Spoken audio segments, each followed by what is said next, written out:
जिंदगी एक दिन में नहीं, लेकिन एक दिन जरूर बदल सकती है अगर आप लोगों की मेहनत कुछ ऐसी हो तो। रात के 2 बज रहे थे। पूरा शहर नींद की झलकियों में खोया था। लेकिन क्या वजह थी कि वरुण को नींद नहीं आ रही थी? ठंड का मौसम उसके लिए भी था, नींद उसके लिए भी थी, रात उसके लिए भी थी। लेकिन आखिर क्यों उसको नींद नहीं आ रही थी दूसरों की तरह? क्यों वो बिस्तर पे नहीं जा रहा था, बल्कि किताबों में खोया लगातार पढ़े जा रहा था? वो एक झोंपड़े में रहता था। हाँ बिल्कुल, उसे झोंपड़ा ही कहेंगे। एक टूटा फूटा सा मकान जिसकी दीवारें इतनी कच्ची कि कभी भी गिर जाए। आज उस लड़के ने रात को कुछ खाया भी नहीं था, क्योंकि घर में खाना बना ही नहीं था। पूरा परिवार आज भूखा सोया था, क्योंकि पिछले 1 महीने से उनके घर में आधा राशन ही आ रहा था। दिन में वो बस एक टाइम ही खा रहे थे। इसकी वजह थी कि वरुण के पिता के अस्थमा का इलाज चल रहा था। पिता पूरा दिन बेहोशी या बेसहारी वाली हालत में पड़े रहते और माँ काम करती, बड़ी बहन काम करती, और वरुण क्योंकि अभी छोटा था, मगर फिर भी जितना होता घर के लिए कुछ न कुछ करता। उसकी ऐसी हालत थी कि वो 2 मिनट भी सुकून के पल नहीं बिता सकता था। लेकिन फिर भी ऐसी क्या चीज थी जो उसे दिन में इतना मेहनत करने, 18-18 घंटे पढ़ने और पढ़ते रहने को मजबूर करती रहती?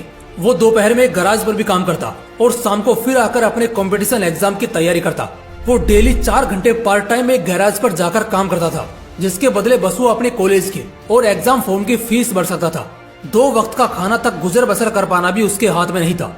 वो लड़का इस कदर का मेहनती था कि रात को कितनी भी देरी से सोए, सुबह सबसे पहले उठता था और घर के सारे काम करता था, फिर पढ़ने बैठता और तब तक पढ़ता रहता जब तक दूसरे लोग खुद आकर उसे कोई काम करने को ना कहें।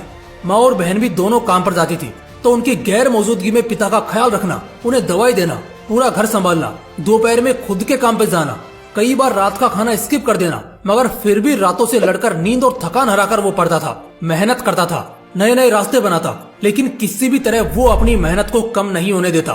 फिर एक दिन ऐसा आया जब सच में सब कुछ बदलने या हमेशा के लिए बर्बाद होने वाला था।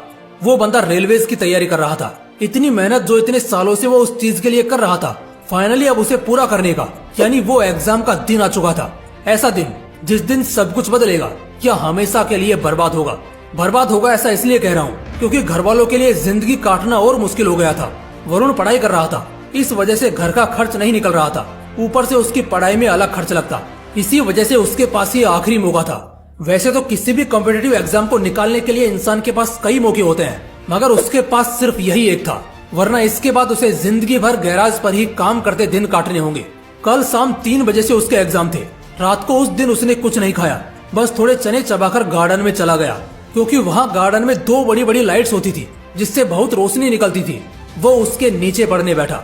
वो जानता था आज की रात उसके लिए बहुत बड़ी रात है। कुत्तों ने उसे देखकर भौंकना शुरू किया, उसे कोई फर्क नहीं पड़ा। बिजली कड़की, बारिश हुई, उसने कुछ जुगाड़ लगाया और गार्डन के मंदिर में छिपकर बैठ गया। बहुत सारी चीजें एक साथ हुई, मगर उसे घंटा कोई फर्क नहीं पड़ा। समय बीता, रात के 1 बजे, 2 बजे, 3 भी बजे, उसे फिर भी कोई फर्क नहीं पड़ा। लेकिन आखिर में उसे एक बात समझ आ गई कि अगर आज नींद पूरी नहीं की तो कल परीक्षा में बहुत तकलीफ हो सकती है। यही सोचकर वो वहीं मंदिर में सो जाता है। सुबह के 7 बजे उसकी आंख खुलती है। वो घर जाता है जहाँ उसकी माँ और बहन दोनों फूट फूट कर रो रहे होते हैं। पहले तो उसे लगा कि कहीं मेरे पिता को कुछ हो तो नहीं गया, लेकिन बाद में पता चला कि बात वो नहीं थी। दरअसल बात ये थी कि घर में 3,500 रुपए जमा करके रखे थे, जो घर खर्च और दवाई के लिए थे। कल रात को 2 चोरिया मुसाफिर जो यहीं से गुजर रहे थे, उन्होंने वो चुरा लिए और भाग निकले। ये सुनने के बाद वरुण के पैरों तले जमीन खिसक गई। तुम्हें क्या लग रहा है? सिर्फ 3,500 रुपए के लिए? नहीं, बस 100 रुपए के लिए। दरअसल वरुण के गांव से एग्जाम सेंटर तक का सफर 25 किलोमीटर का था और उसके लिए उसने कुछ भाड़ा बचाया था। चोरी की वजह से अब उसके पास कोई पैसे नहीं बचे, तो वो आज अपनी परीक्षा के लिए कैसे जाएगा? दूसरा डर उसे लगा कि कहीं चोर ने उसका एडमिट कार्ड तो नहीं चुरा लिया। वो तुरंत भागा और देखा तो एडमिट कार्ड सलामत था, लेकिन पैसे कुछ नहीं बचे। उसके घर वाले 3,500 को लेकर परेशान थे, लेकिन वो बस उस 100 रुपए के लिए टेंशन में था कि आखिर वो अब पहुंचेगा कैसे अपनी परीक्षा में। उसकी माँ उसे ही दोष दे रही थी कि अगर वो कल रात को अपने घर पे रुका होता तो ऐसा नहीं होता।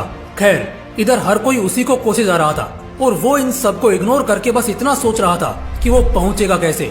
गांव में उसका सिर्फ एक दोस्त था, नकुल। वो उसके पास पहुंचा और जाकर उससे दिल से रिक्वेस्ट करने लगा कि बस आज के लिए वो अपनी साइकिल उसे उधार दे दे। बहुत ज्यादा गिड़गिड़ाने के बाद नकुल मान जाता है, लेकिन नकुल की साइकिल का चैन बड़ा ढीला था, जो थोड़े थोड़े समय पे उतर जाता था। ये बात उसने वरुण को भी बोली, लेकिन वरुण ने कहा कि ये सब वो देख लेगा, वो भी गैराज में काम करता है, उसे सब आता है। उसी वक्त बस थोड़ा कुछ खाकर वरुण एग्जाम सेंटर के लिए निकल जाता है। साइकिल चलाता हुआ वो कुछ दूर आगे बढ़ा होता है कि साइकिल झटके देना शुरू कर देती है, लेकिन वो रुकता नहीं है। वो आगे बढ़ता रहता है। 15 किलोमीटर के सफर के बाद वो थक कर टूट चुका था, पसीने से पूरा नहा चुका था, लेकिन चाहे जैसे भी हो पहुंचना तो उसे पड़ेगा ही। बड़ी मुश्किल से 12 बजे पूरा पसीने से नहाया हुआ वो आखिरकार पहुंच जाता है। इतनी मेहनत सिर्फ उसने आने में की थी।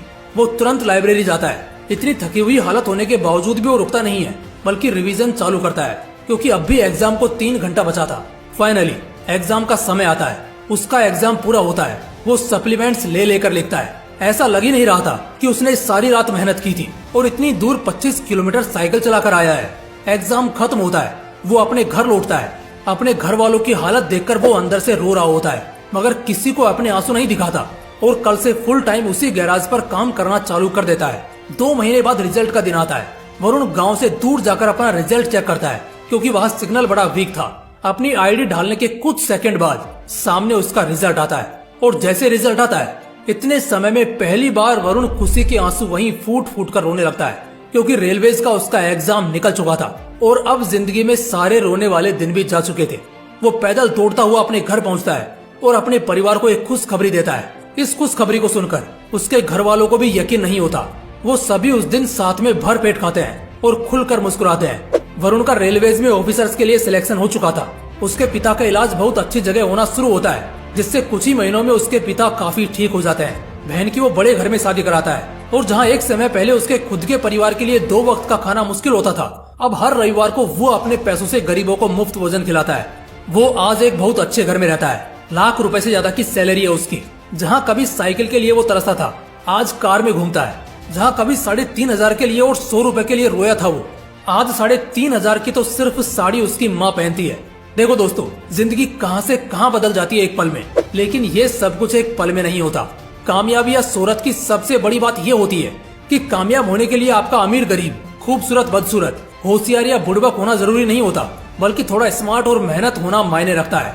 इस पूरी कहानी, इस पूरे सफर को देखेंगे तो एक ही चीज सबसे ज्यादा गौर करने वाली और सीखने वाली हमें मिलेगी, और वो हम देख सकते हैं कि सिर्फ पढ़ाई का ही नहीं, वरुण को मेहनत करने का नशा था। जब एक इंसान को मेहनत का नशा हो जाता है ना, तब जाकर सच में वो कुछ भी बन सकता है। अगर मेहनत करने का नशा नहीं होता ना उसमें, तो आज वो गैराज पर ही काम कर रहा होता। पिता की हालत और भी ज्यादा खराब हो चुकी होती। बहन की जिंदगी खराब हो जाती, क्योंकि अच्छे घर में शादी नहीं हो पाती। माँ जिंदगी भर घुटती रह जाती। लेकिन बहुत जल्द उसे ये बात समझ में आ गई थी कि आज मेहनत का नशा करना होगा, वरना कल जिंदगी भर के लिए रोने की आदत डालनी होगी। वो कितना मेहनती था ये तो हमने देख ही लिया है। दिन में गैराज और रात को लालटेन पर टिका रहता। 2 किलोमीटर पैदल चले जाएं तो ना जाने कितना दर्द दिखाते हैं, और वो 15 किलोमीटर साइकिल चलाता है, फिर भी एग्जाम में 1 सेकंड के लिए भी आराम नहीं फरमाता। दोस्तों, आखिर में बस एक छोटी लेकिन बहुत पावरफुल बात कहना चाहूंगा कि किस्मत भी उसी का साथ देती है जो बंदा मेहनत करता है, चाहे वो कोई भी हो। हर कोई आज जो कामयाबी की अय्यासी करता तुम्हें दिख रहा है ना, कभी उसने भी मेहनत का नशा किया होगा।